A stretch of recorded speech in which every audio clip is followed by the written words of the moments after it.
Near Dundonald, on the edge of Belfast, Tony Johnston grows trees. He's a sixth-generation farmer. His grandfather kept cattle. Now Tony has a tree farm and does forestry work for other landowners. This March, he's planting Christmas trees. He's trialling a new method of growing them in pots.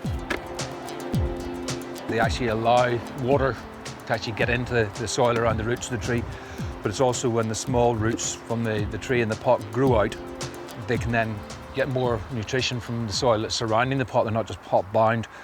And when we lift the pot, then we take a knife and we cut the roots off at the outside, take this pot off and put a fresh red pot or a shiny black pot on, and these pots then get reused. This is a means of extending our selling season and getting Christmas trees into people's houses that are actually going to be fresher and last. Just a slightly different way of doing Christmas trees. This is the first time it's been done in Northern Ireland. So we're trying to make sure we get the bottom of the hole flat. If we have a pot that sits at an angle, if it goes in and it's slightly at an angle, when the tree's planted, the tree will grow straight up and down. But if it's at an angle when it comes out, in 7 years' time, you're going to have a tree that's going to be sitting at an angle. It's not going to sit straight. So we'll have to get the foundations right. We'll have to get the pots in, have to be horizontally flat.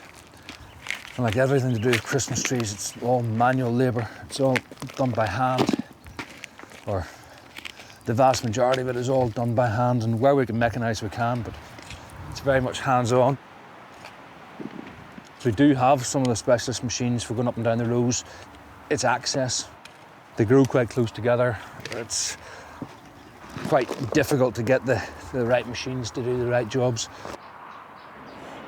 It'll be at least 7 years before Tony can start harvesting these trees. We're only planting 500 potted trees this year as an experiment. In the past we've planted up to 22,000 cut trees. So 500 trees, relatively small in comparison to your normal field planting. So here I'm exposing the top of the pot so I can make sure that the tree goes into the centre of the pot. This year I'll expect maybe 2 or 3 inches of growth. If I can get 4 or 5 inches, I'd be delighted. So that means at the end of this year, the tree will be there. It's really just putting its roots down in its first year.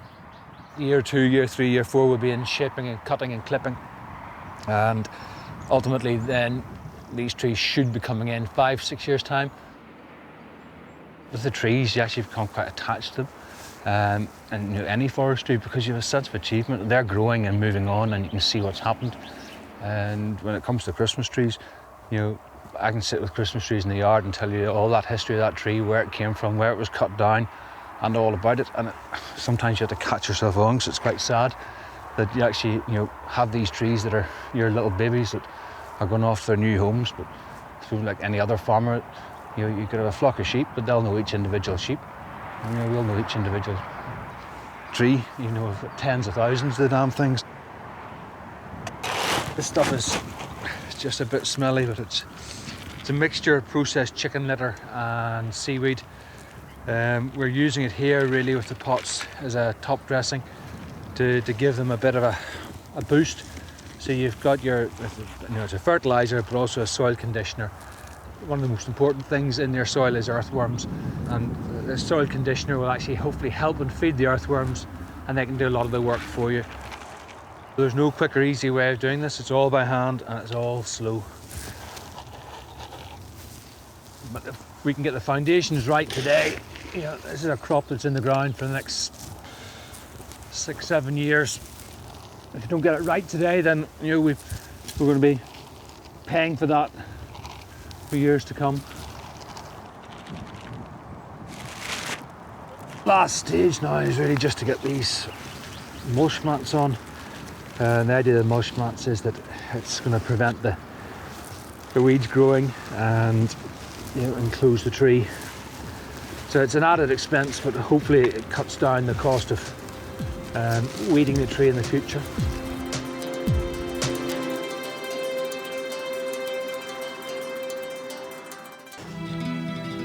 Forester Tony Johnston is working on the north coast. He's putting in 22,000 trees. It's part of a scheme to encourage tree planting. Northern Ireland currently has very, very low levels of tree cover, way behind the rest of the UK, way behind Europe. So there's been, for the last number of years, a big push by government to get trees in the ground, increase cover, and that's supported by grant aid, which is a combination of both national and EU funding. The grants we have at the moment, absolutely fantastic, the best grants in the UK. It's currently paying 100% of the establishment costs. Grant also covers the cost of the maintenance for the first 5 years. The cost to the landowner is negligible, but in addition, there's annual premiums. So the government are paying the landowner here a premium every year for the next 10 years to compensate him for the loss of the ground from agricultural production. And then ultimately, 25 years' time, he can sell the timber, and that then becomes a tax-free income source. But at the same time, you're doing a lot for the environment. And whilst this is a commercial crop in here, and Sitka spruce often has a bad press, there's quite a significant proportion of native broadleaves going in. They're providing habitat that wasn't here before. And also, it's holding water on the hillside. There's a lot of problems now, a lot of talk about flood relief, but trees will hold the water, it slows it down, so it doesn't hit the rivers quite as quickly. And the key with particularly the commercial forestry is really the right tree and the right bit of ground. This is certainly not a job for everybody, and I find with the guys coming in to plant, there's a few can do it, not many, and the ones who do, do it and do it well, thoroughly enjoy it and appreciate what they're doing, because every day is a different day. Tomorrow we're likely to be on hardwoods in County Down. Today is softwoods in County Antrim. The days we could be planting by machine, days we're direct planting, days we're on mounds. So it's different, so it breaks it up, so it's not the same repetitiveness, but I think there's a perversity in the guys who are working for us, that the adversity of it, because it's 5 months of misery, but at least when we start planting in January, every day theoretically is a better day. We're heading towards May, the end of the planting season at the end of May, and the days are getting better, so you start with all your waterproofs on and you end up with your t-shirt on. So hopefully it gets better, but it's certainly not to everybody's taste, and it's not often you get days like this, but take the one you can. By the end of the season, Tony will have planted 180,000 trees. Near Dundonald, on the outskirts of Belfast, Tony Johnston is pruning and shaping his Christmas trees. This has to happen in June, but the strong wind is not making the job easy. We're going in and we're bud nipping here, taking out the central point on each tree. And what this achieves is a closer, denser tree. And coming in when the branches are soft, it makes it easy. And you can see where the scar is here. If we were to take a knife or a pair of secateurs to it, these would all be sliced and cut. Whereas by snapping it by hand at this stage, it allows the needles to come on round and it hides the scar. The Norman firs have a tendency to become very, very fat at the bottom. They can be small, fat and dumpy, and we want them tall and thin. We want them to be fresh. You want lots of branches and lots of buds. At the same time, you don't want them stretching too tall or going too wide. So Christmas trees, it's not necessarily a natural tree. You're trying to create a natural tree look, but it's not really how the tree wants to do. That's why we come in at this time of year. It's a relatively short window, because these needles will start hardening off in the next few weeks' time, and it means it's very, very tough to snap them. A quick rattle through now really is one of the jobs of the year that is relatively quick and easy, but really gives a lot of impact on the trees and helps. So what we're now looking at is a Norway spruce. We tend to try and keep these a narrower, neater tree. They can fit in a home. People want them the height of the ceiling, but they don't want them to take over. With spruce, they're quite prolific, very bushy, and for us to actually go in and start nipping each individual branch, it actually would take us far too long. Just a matter of going round the tree. In this case, we don't have to go in too hard. We're just taking the tips off, and keeps the tree in shape. The wind can play havoc with it. It's a little bit more sheltered here, but with this storm that's come through today, as the trees move around, you've effectively got a moving target for the knife.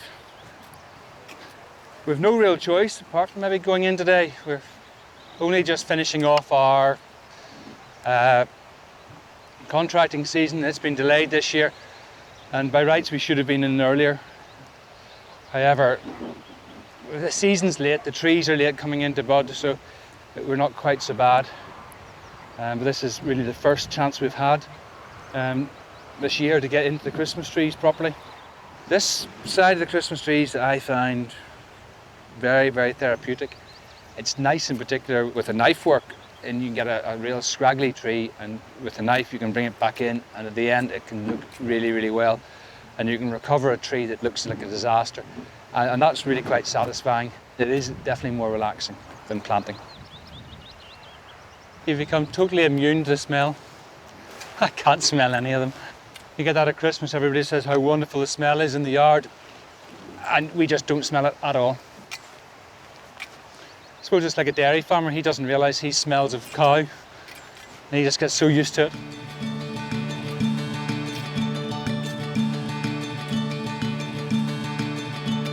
It's August, and after several long weeks of scorching sunny weather, the rain arrives, a welcome sight for farmers across the country.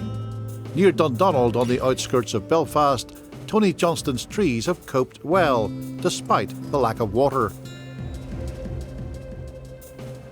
Rain has been so welcome here, and it's really been the right sort of rain, and it's been fairly steady. We've had good growth, and the trees have recovered. The trees some of them were looking a bit floppy and a bit limp, and were starting to dry out, so they've all, the last 2 or 3 weeks of rain now, have recovered very quickly. August is a key month in Tony's farming year. It's time for him to select Christmas trees for harvest in November. What we're doing now is grading our trees and tagging them for sale. And it allows us to see what we've got audit-wise and how many of each size and of each grade. And it also means that when we come to harvest, we know we need a set number of whichever size and grade that we're looking for. We can go straight out and harvest that tag in particular. We're grading for the quality of the tree, and we're also then looking at the heights. So the heights are set in 25 centimetre increments, so here we have 150, that's 175, there's 200, 225, and then 225 and above. So 200 equates to about a 7-foot tree. The blue tags would be about a 6'6" tree, and the purple tags would then be sort of 5 to 6 foot tree. The industry standard is all done in metric because it's a European standard. We have to follow that. Then when we're grading, if the tree is a perfect tree, doesn't have any faults, then it would be a first grade tree. And normally that's maybe 15 or 20% of our crop.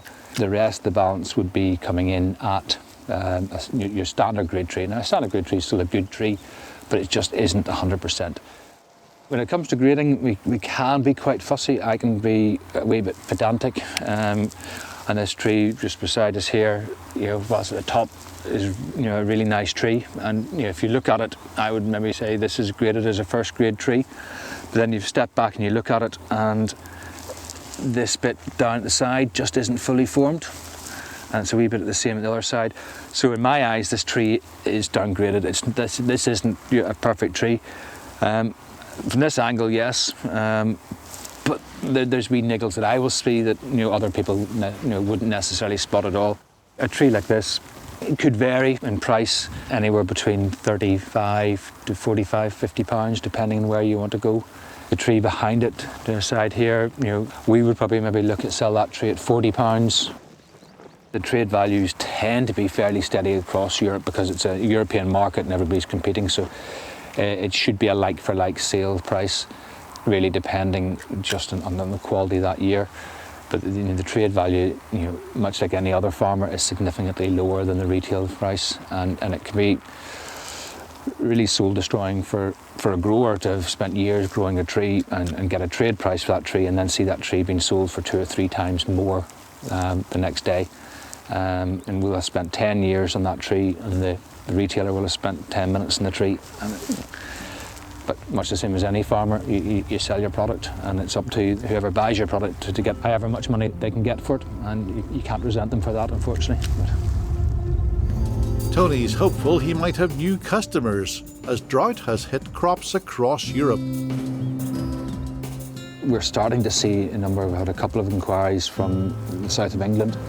South of England has suffered a bit more than the north of England and Scotland and Ireland. And so they're looking at topping up their shortages, so they're looking west. Traditionally, they maybe would have looked to Central Europe. They would have looked to Denmark, Northern Germany to fill in any of the gaps. And because they're struggling to meet their own demand, the Southern English growers and buyers are then maybe looking to see what they can get from us. They're growing quite specific at the moment, quite species specific. But I suspect as the market settles down, sort of September, October, we could see a bit more movement.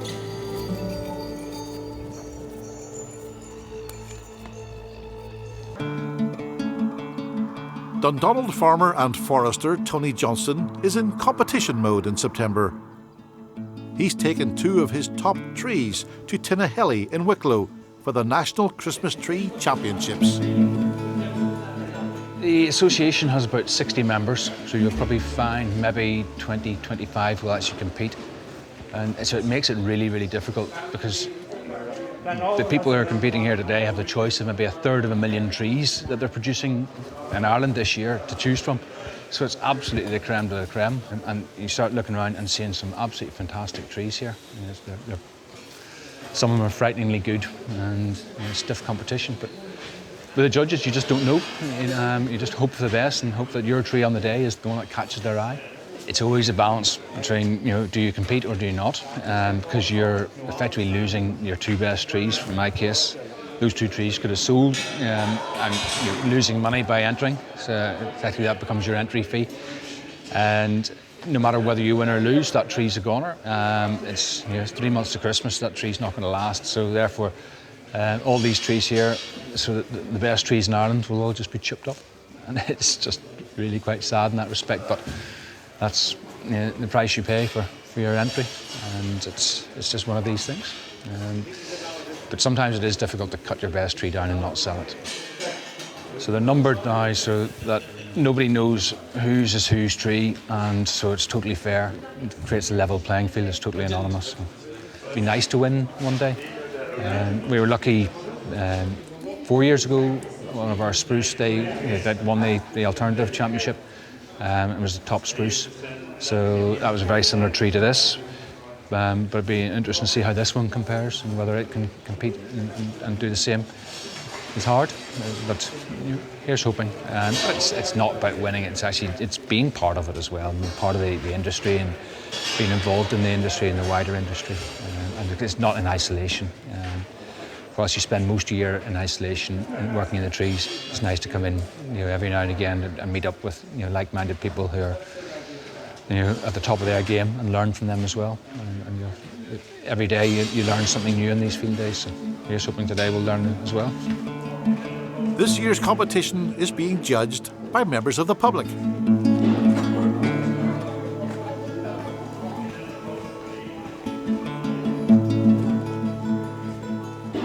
Particular one, I don't know, it's reminiscent of, like any of the old fairy tale stories where you see the old sort of Victorian Christmas trees years ago. Nordman is, first prize is number 11, second prize 33, third prize 29.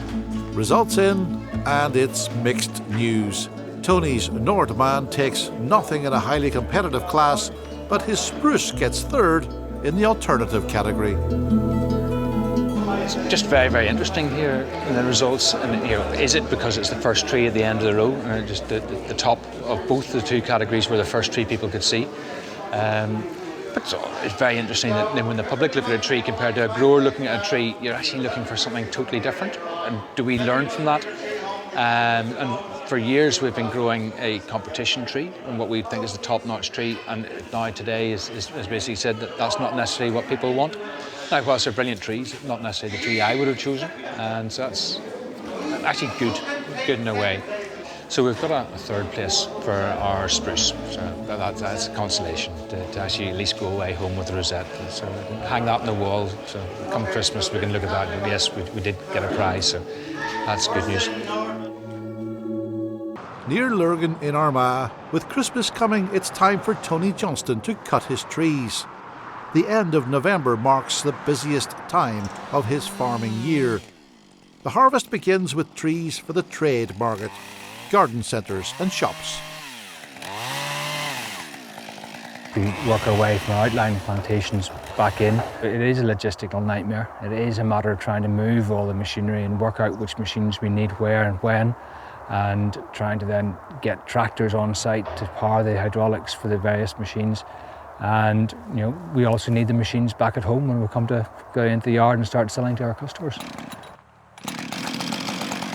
But this time of year is always fraught, sleepless nights, a lot of headaches. You're working long hours, so part of you really doesn't necessarily look forward to it because it is hard work. But the other aspect of it is the harvest is where we want to be. It's the reason we've done all the work all year round. And the first couple of trees in the year getting cut is always a nice feeling to get started onto it again.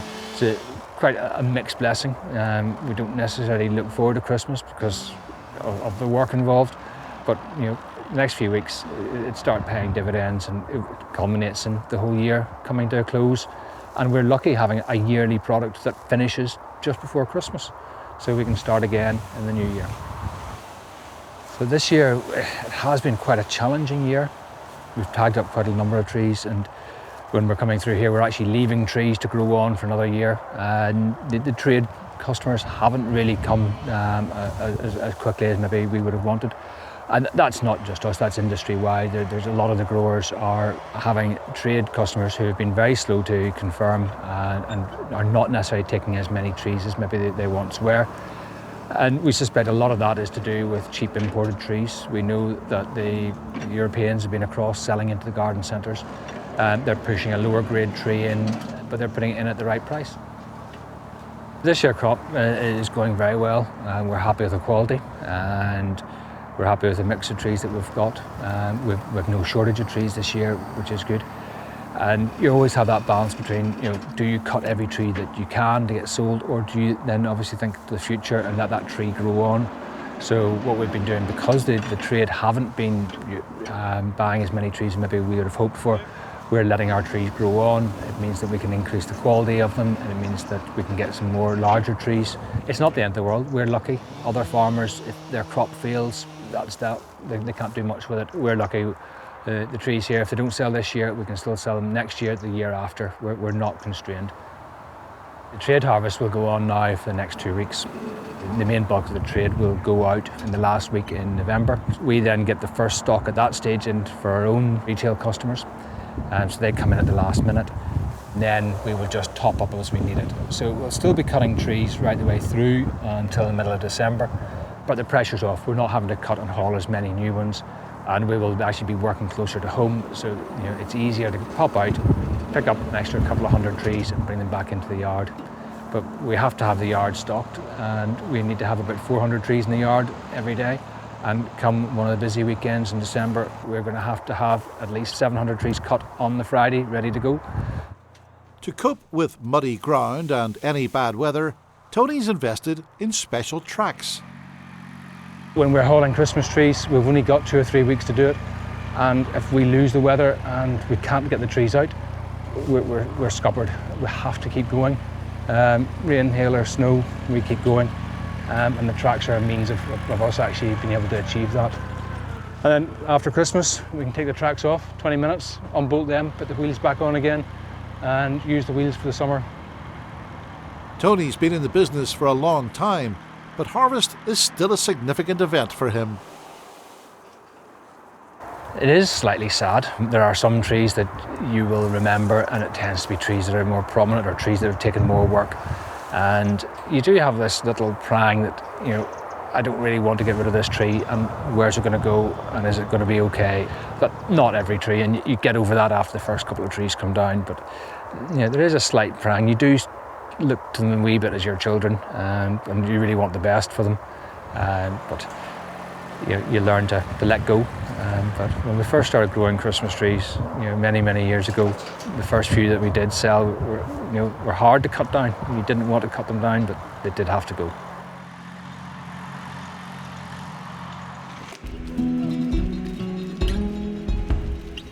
The first weekend of December is always a big event for Christmas tree farmer Tony Johnston. He's finished delivering trees to his trade customers, and now he's selling direct from the yard. Coming to the end of the year comes to fruition, and the end of all the labour for the year is being seen by smiling people taking their trees away at Christmas, which is what it's all about. It's lovely for us that Christmas is a distinct time, that we can actually close up shop come Christmas and everybody can go away, and we can normally take 2 weeks solid off, recharge the batteries, and then get started into the forestry contracting in January.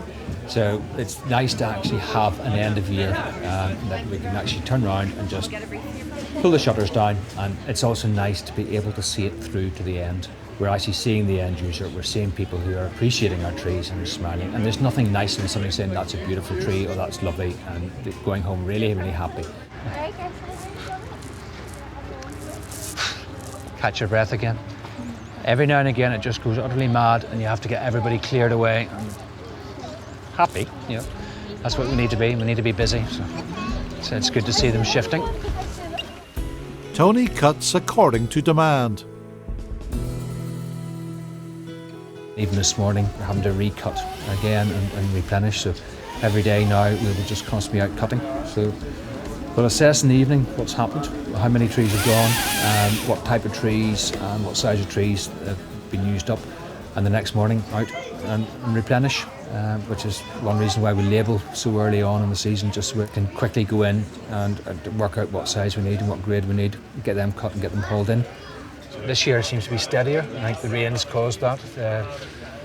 It's just not quite as busy as it would normally be, but we'll get there. It spreads things out, and we'll end up with maybe the third Saturday being slightly busier than it normally is. But a lot depends on when the Saturdays fall, and with the Saturday being the first this year, you get the early rush people who want the trees up on the 1st of December. But because we've still got that third Saturday to go, there's not quite the same impetus. The Saturday, the way it falls, it can have a knock-on effect. It's all hands on deck, and Tony's wife Penny and his children are roped in too. The kids now, they've been at it for years. They are 15 and 16, so they're now actually quite useful in the yard. They know their way around the trees, and whilst they don't normally want to show too much of an interest in the trees, they do actually know what they're doing, and they're very good with the public. And for the children to be able to work here, they get the ownership as well of the family business and what it means, and how important it is for the year. And they're actually really helpful, and every year they become more and more helpful. I'd rather have snow, it's more Christmassy. This is as miserable as it gets. This ranked, we had a wet day about 10 years ago that was this wet, and this is probably second worst wet day we've had. But anyway, they're still coming out, we've still got customers.